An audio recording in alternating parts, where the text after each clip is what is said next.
Hello, Scorpio! Welcome sa aking channel. So, pasensya na sa matagal na hindi pag-upload. Ako'y maraming pinagdaanan. Pero andito ako ngayon buo at present. No, dala-dala ko yung grounded na ako. No, para magsilbing gabay sa inyo. Sa inyong spiritual journey. No, so ngayon alamin natin na paparating or yung message ayun ng full moon. Ngayong May. Full moon in Scorpio. No, so alamin natin ngayon.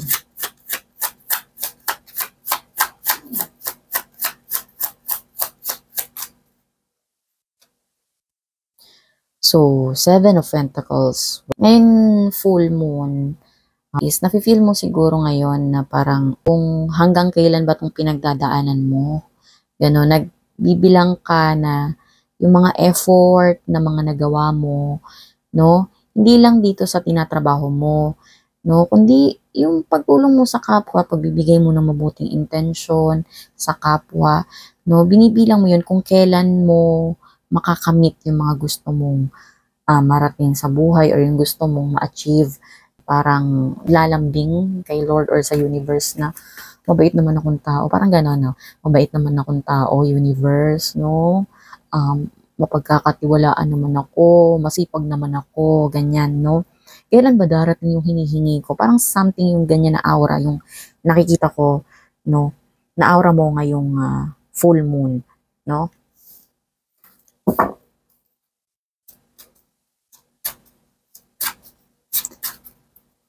So, yung soul message mo.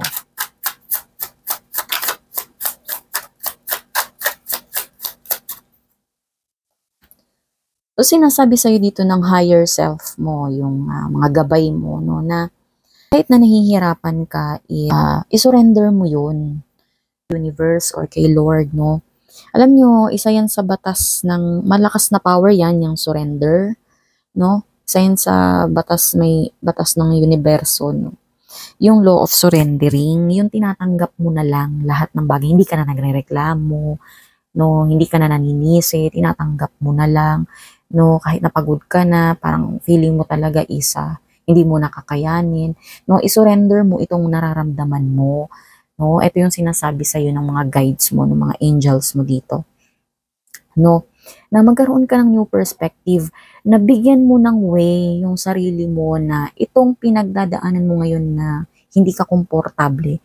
Nakita mo ba yan, yung The Hangman, nakaano kasi yan tao yan na nakahang, nakabitin, no, sa isang branches. Tapos, di ba hindi komportable yung sitwasyon niya, no? Tapos nagiilaw yung kanyang isip, yung kanyang ulo, no? Ibig sabihin nun is, i-take advantage mo itong kahirapan na nararamdaman o yung pagiging uncomfortable mo ngayong situation na ito, no? Kasi, isipin mo yung lalim nun dahil magbibigay yun sa'yo ng matinding knowledge, matinding karanasan, or yung gamit mo in the future, no? Na magkakaroon ng breakthrough na pwedeng maghatid sa iyo ngayon ng breakthrough. Iniisip mo lang ngayon is yung present situation mo ngayon. Pero lahat yan is merong purpose. Hindi yan siya na bibigay na lang sa iyo ng bigla. Pinoproseso yan. Intindihan ko naman bakit ganito kayo na parang nagbibilang kayo ngayon ng effort ninyo, ng mga nagawa ninyo sa buhay, na bumubuti, ganyan. Walang mali, no, na magbilang ka. Walang mali, no, na ine-evaluate mo yung sarili mo, saan ka nagkamali, saan ka nagkulang, sa ano yung dapat mong gawin para ma-achieve mo or mag-grant yung mga prayers and wishes mo sa buhay. Ganon, no? Pero sinasabi dito ng guides mo, ng mga angels mo, baka kailangan taasan mo yung pasensya mo, no? Lahat tayo is merong tinatawag na divine timing, no? Ayun, okay naman sa universe yung mga magagandang ginawa mo, pasado yun Kailangan mo lang ng iproseso, kailangan parang baby. Hindi naman yan siya nung isinilang yung baby is lumakad na agad. 'Di ba? Proseso yan, gupapang muna, dumapadapa muna yan, ganon hanggang sa naging matatag. Ganon yun, no? Yung alam niya ng bumalanse. So, ganon din yun. Pero, diba, nandun yung proseso na nasusugatan yung baby, nadadapa, diba? Nauuntog yung tuhod. Ganon, kailangan ng mga pain, no? Hindi lang, doon kasi sa paghihintay mo is Hindi ka lang naghihintay basta no? Kundi tumatatag dyan yung pasensya mo. At lalong-lalo yung iyong character na kaya mo palang maghintay, no? Nabibuild niyan kasi doon sa surrendering, no? Sa pause, no? Yung ano mo yung character mo, ito yung tinatawag na leap of faith, no? Yung dating ikaw siguro na hindi mahinahon or doon matetest yung patience mo doon sa hinihingi mo So yung sinasabi ng ano mo, ng higher self mo.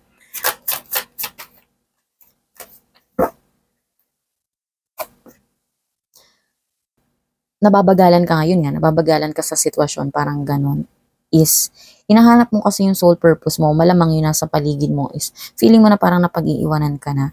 Ganon, yung parang feeling mo dahil meron kang hinahabol is, masyado ka ng late, masyado ka ng delayed, no?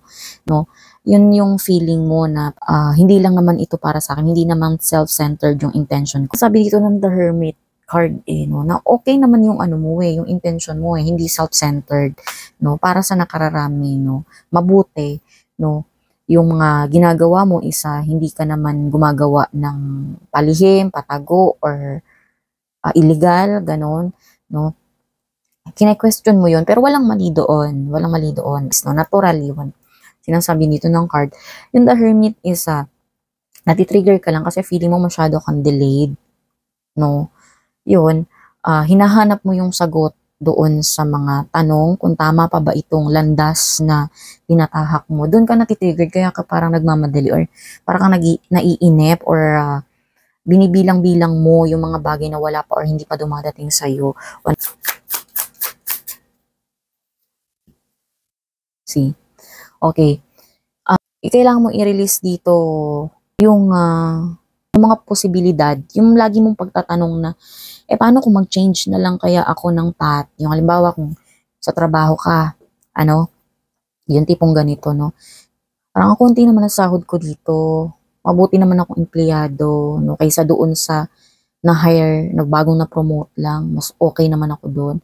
No? Yung ganyan, no? What if kaya umalis na lang ako? May ganun no? Yung mga posibilidad. So, i-release mo yung what if, no?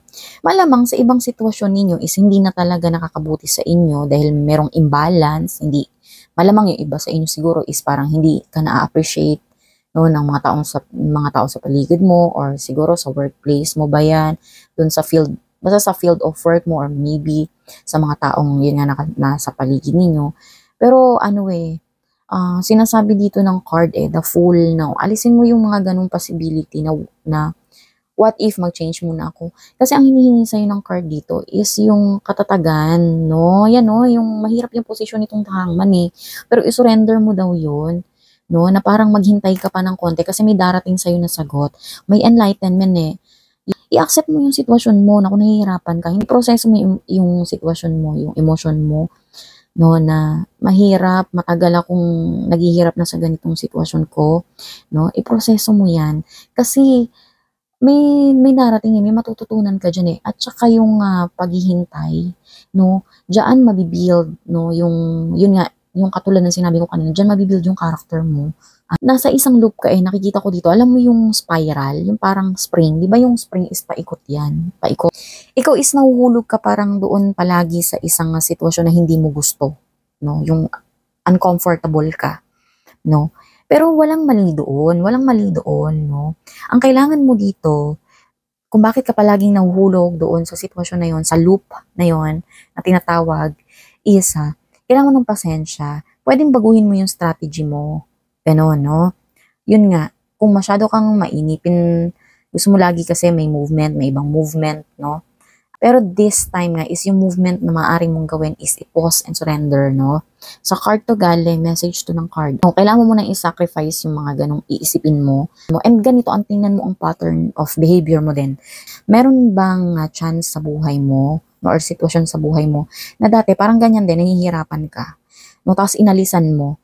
Tapos paglipat mo sa isang sitwasyon na yun is parang ganun pa rin, nahihirapan ka, same pa rin na parang nagrereklamo ka, nagbibilang ka, ganon, no, na nagtitrigger ka na naman na lumipat na naman para sa magiging ginhawa.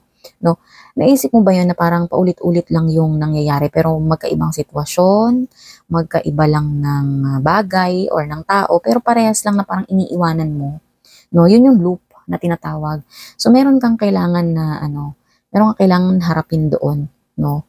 Baguhin mo, i-surrender mo yan. Ito, i-take advantage mo yung sitwasyon mo. Kasi ito yung shadow mo yung Seven of Pentacles, no? Yung parang nire-reveal sa'yo ngayong full moon na nagbibilang ka, no? Hindi masamang magbilang, sabi ko nga kanina, is, tama yun, di ba? Yung sa pagtatanong is doon ka kasi ma-enlighten, di ba? Yung mismo sa kaibuturan ng puso mo is malalaman mo yung sagot, no? Galing yun sa subconscious mind mo.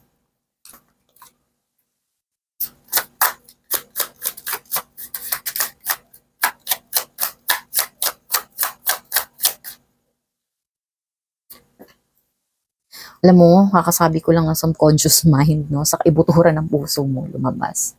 This time, ang magigain mo, ang makukuha mo, no? Kapag pinroseso mo itong nararanasan mo ngayon, itong uncomfortable, no? Yung pakikinig mo sa kaloob-looban mo, which is, hindi lahat is kayang makinig sa kalooban nila. Bakit? Dahil yun sa mga nakapaligid sa kanila, yung mga external factor, no? Limbawa, is, alam mo na meron kang gustong gawin, no? Pero nga dahil yung nasa paligid mo is, inuudyukan ka, ganun, no? Na gawin yung mga bagay na hindi mo gusto sanang gawin or parang mabigat para sa'yo na gawin, isipin, planuhin.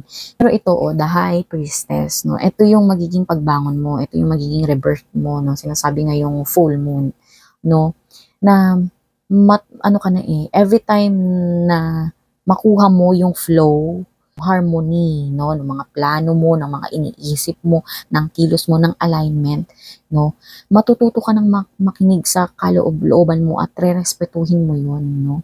Yung gut feeling mo, yung kutob, no, na pag sinabi mo, ay, hindi tama to, okay, sige, kahit na alam ko sa sarili ko is parang meron akong gustong gawin, ginagawa ko, parang sinasabi ng aking puso na, mag-pause muna ako. Kasi minsan muna napagkatiwalaan Ganun ha, paparating pa lang to na energy ha. Or pwedeng ganito, ay bakit parang kating-kati akong gawin tong bagay na to, pero bakit may bigat na pumipigil sa akin, no? Na kahit na sinasabi ni ganito, ni ganyan, or hinihingi ng pagkakataon, pero bakit magaan yung feeling ko pag ito yung ginawa ko, yun yung power ng High Priestess to Ito yung pagbangon mo ito yung bagong ikaw no? Ito yung bagong anyo, yung bagong ikaw na isisilang, no? No, sa matinding proseso na pinagdadaanan mo. No, kaya ka pinaghihintay ng universe, no? Kaya ka pinaghihintay ng universe na mag-post ka. Kasi siguro masyadong maingay yung nasa paligid mo, ganyan, uncomfortable nga, uncomfortable nga yung sitwasyon mo No, nadadala ka sa external factor, no? Which is, kapag pinroseso mo yan, ang ganda kayong gift nitong The High Priestess. Yung hindi mo na kailangan ng validation sa paligid mo, ng confirmation. Ikaw na mismo sa sarili mo, nakakapagproseso ka na ng sarili mong nararamdaman, no? Sinusunod mo yon yung kalooban na yon no?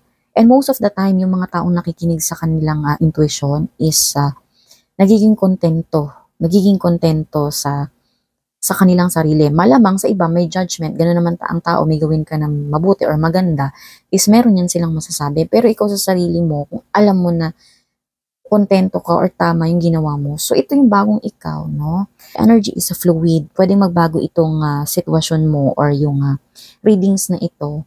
Depende yan sa iyong intention. So yun lang yung message mo for this full moon, no? And also, this is a timeless na kung kailan mo napanood itong video na ito is doon ka pa makapag-resonate. So, ikaw pa rin ang may hawak ng iyong kapalaran. And subaybayan mo na lang yung next video kung para yun sa'yo. So, ingat lagi. Thank you. Bye.